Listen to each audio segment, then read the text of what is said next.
Welcome to Open Dialogue. Our last, if you like, part of the program, which still looks at resistance, the resistance axis, as I've kind of termed it, is a much more individual level. There are individuals in systems here in the West, in the East, in South America, across the world, people who are unsung heroes, people who are all too often persecuted. Many end up being martyred, killed for their humanitarian stances, their stances for justice. And all too often they become names which are just forgotten. But there's one name which came across my social media attention this week. The name was Abdul Qadir. A man who I've never met, but a Muslim, a Shia Muslim, who lived in Guyana, but was captured or if you like, caught up in a set of charges in the US around terrorism, false charges, his friends argue. Maulana Sayyid Muhammad Razvi is with me, who's a regular visitor to those South American nations, knows the area very well. We also will have some guests who are very close friends of Abdul Qadir who will join us. But first, Maulana, just a little background of this incident, in this case, and this very rather sad case, because Abdul Qadir passed away this week. Yeah. Sadly we heard the news that Abdul Qadir, who was framed by Americans and imprisoned in America for lifetime, he was declared dead. And apparently he was healthy and there was no problem with his health. And suddenly they said to his family that he recently was ill and was in and out of hospital, and suddenly he died in a hospital.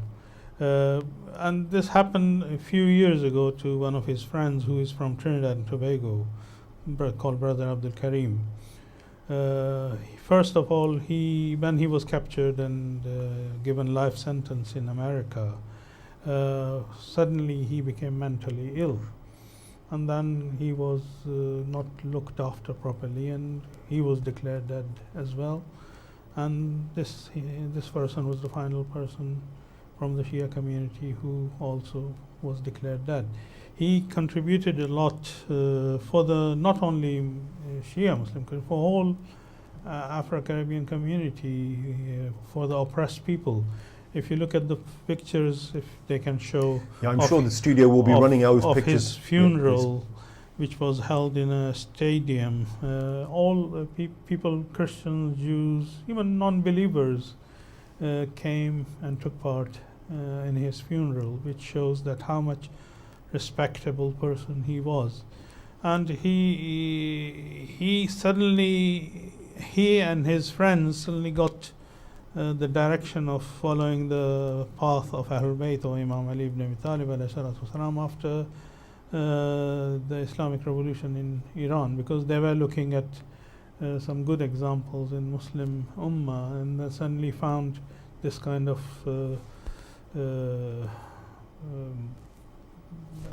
encouragement from Imam Khomeini's movement. So they took lessons from that and established the community there, not as a terrorist community. They established a community which was based on the principles of Ahlebait alayhi salatu wasalam. Well, it's fascinating. We've got pictures now which show the funeral, and I think this is Abdul Qadir. This is Brother Abdul Qadir on the screen now. And so he was a social activist. He was a person who was fighting for good causes. He was active in politics. He was active in the Caribbean politics. And he had friends all over Caribbean. I mean, in Grenada, people who struggled with the crisis of Maurice Bishop. Yes. And also in other countries like Trinidad, Tobago, St. Lucia, Jamaica, and Guyana also, and Suriname, other he was quite active. Okay, well, and connected to all these communities. Well, we have actually somebody who we believe was a friend of Brother Abdul Qadir. I think it's Brother Khalid Abdul Latif, who's out in the Caribbean, I believe. Brother Khalid, can you hear us? Are you with us? Yes, I'm hearing you. Assalamu alaikum, brother. Wa alaikum assalam. Very good of you to join us. Can you tell us about this sad demise of Brother Abdul Qadir, and tell us a little bit about what you know of him? Alhamdulillah. Assalamu alaikum. Wa alaikum assalam. To everyone in the audience and so forth. Brother Qadir was a forthright brother, an activist.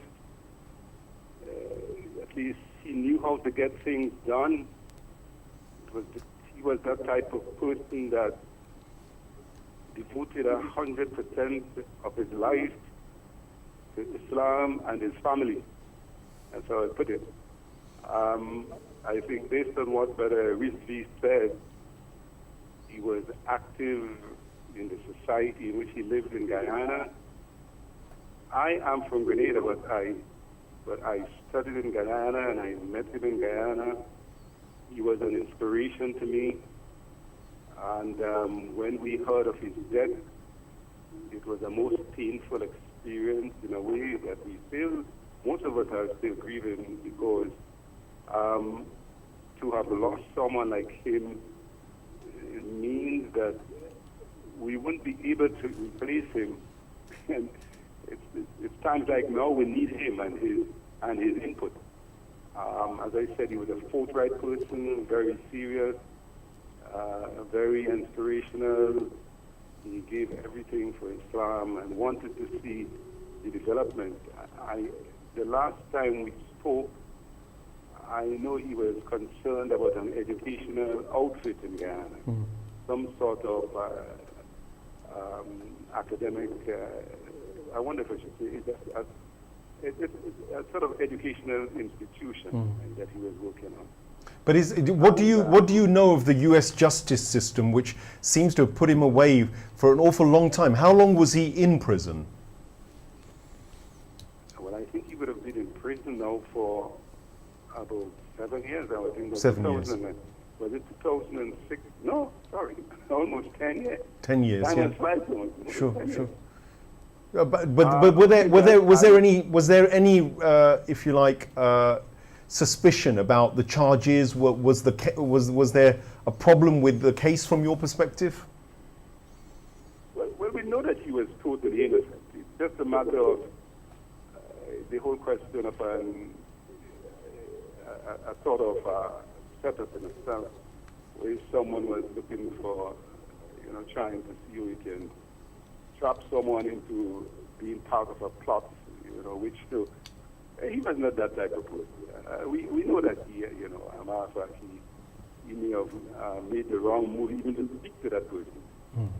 Even to speak to them, maybe that was the wrong move to even say hello to them. I think basically that's the problem.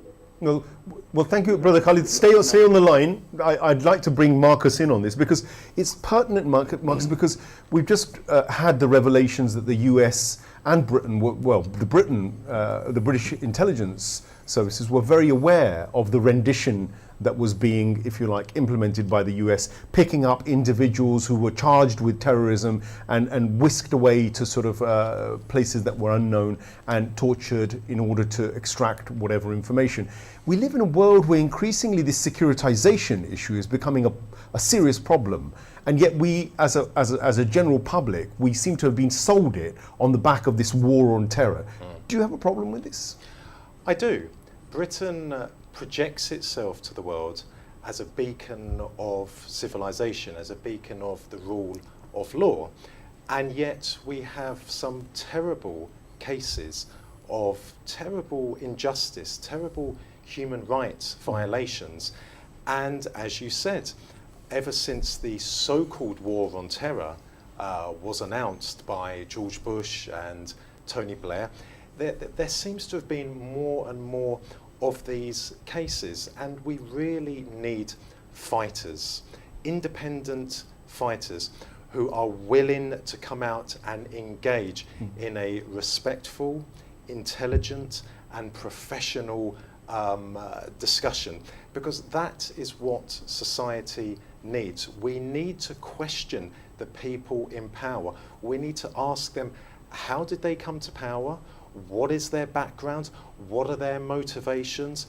What are their objectives? Or are there other people pulling the strings of these people? So, you know, I can't comment on this particular gentleman because I wasn't aware of him, but certainly the world has always needed independent thinkers, and I would say perhaps today more than ever, because this war on terror is in my opinion phony, because the people that the Americans and the British are apparently at war against, they're actually colluding with. You know, they did that.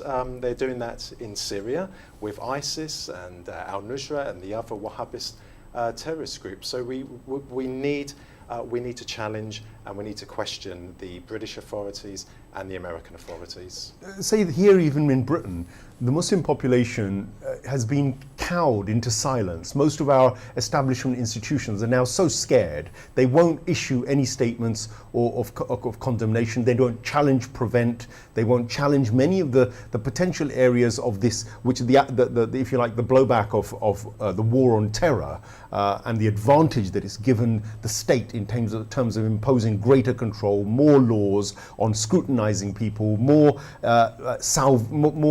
eradication of their civil liberties, if you like, their privacies. It seems that though, unless we speak up and fight this battle, we're going to be used as the reason for subjugating our brethren in humanity as well.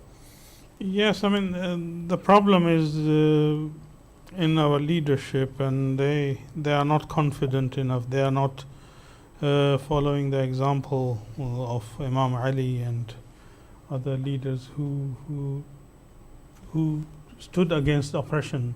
So our leaders in this community also need to be very strong and firm and confident in what they want to present, and present a good leadership. Brother Khalid Abdul Latif, as a community out there, was it possible for Brother Abdul Qadir to receive any support, or was there a problem there in terms of being able to support an activist like this? Because we feel this is something that could happen to Muslims anywhere in the world. Genuine social political activists who are Muslim could be targeted in this way. Very much so. I just recently, I was speaking to, not just to detract from your question, but just recently I was speaking to a younger brother. He is just in his early 20s. And he said to me, don't you realize that inviting someone to Islam now is like inviting them to their death? That's what he said to me. Interesting. Just to bring the reality of the situation. We are tiny communities. We barely 50 Muslims here in Grenada, trying to practice indigenous brother, trying to practice and put things together. Guyana is a bigger community. That's where Brother Qadir is from. Guyana has, well over a few thousand Muslims and so forth. And they are more established. I would think, well, yeah, his wife, I know his wife, she would be one of the very most grieved person, because she was she herself was a very energetic person, very supportive of her husband, and they have a big family. I know the family, it's a dynamic family. They would need support, I think, especially around this time. Maybe we need to give them time to grieve, but obviously they will need support. They're intelligent people, knowledgeable, most of them I know, and that type of thing. But we in this part of the world, we are very much left out on a limb as far as it relates to this situation. Anyone can come and pick us up and go with us. Our government will not even defend us. Sure. Well, I've heard this from... I've heard this from Sheikh Zakaria, who's been out there. The Caribbean was targeted by Takfiris and ISIS types again, psyops and all sorts of things going on where recruitment happened, and Wahhabism, if you like, was rolled out there amongst some of those communities, which has of course then an entire blowback on communities like yourself. But we've sadly run out of time. I'd like to invite you back for a proper program with you to discuss Grenada, Guyana, and the state of the Afro-Caribbean communities, the Muslim communities out there, vis-a-vis these sort of issues and others in a future date. Sadly, we've run out of time today, but thank you so much for joining us, and our condolences to the family of Brother Abdul Qadir, and may his soul rest in peace, and may God give him a place in Jannah in close proximity to the holy Ahlul Bayt. Thank you for joining us.